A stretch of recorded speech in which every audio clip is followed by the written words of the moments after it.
Nous avons donc un tableau croisé dynamique en état de marche avec une chronologie qui est gérable. Donc, nous avons vu qu'on pouvait travailler sur des mois, sur des jours, etc., qu'on pouvait changer le comportement du tableau croisé dynamique.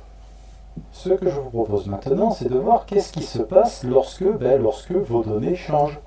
Nous avons là un certain nombre de valeurs. Je vois que au total, j'ai 1096 fois vendu compétences photo. Je vais le noter quelque part. Tiens, pour ne pas le perdre, je vais écrire ici 1096. Voilà. Bien. Alors, maintenant, je viens dans ma liste. Ma liste qui s'appelle feuille 1, je vais la renommer, je vais l'appeler liste. Ça sera plus pratique.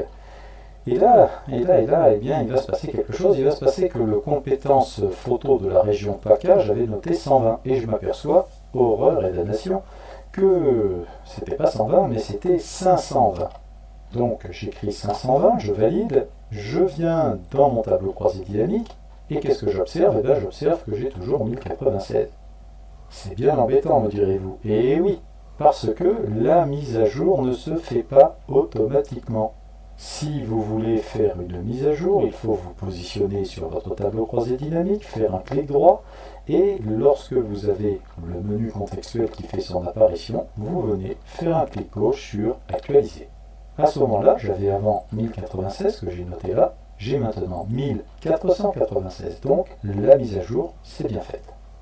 Deuxième cas de figure, au lieu de modifier une valeur, j'ai besoin de rajouter des valeurs.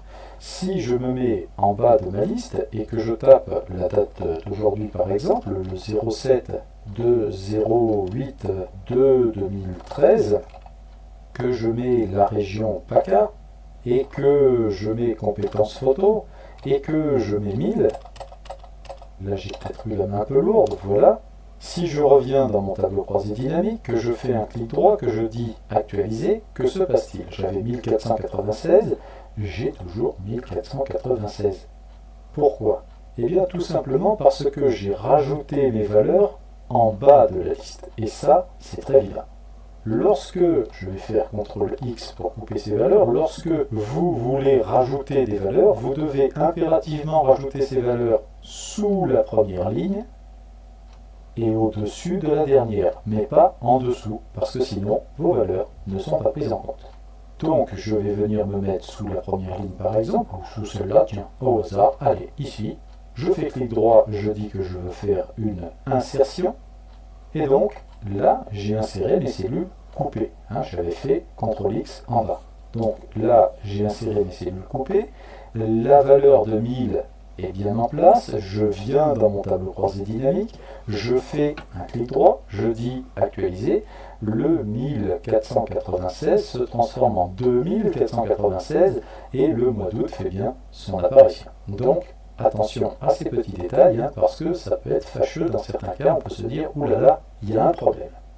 Voilà, alors vous savez tout maintenant sur les tableaux croisés dynamiques faits directement à partir d'une seule et unique feuille Excel.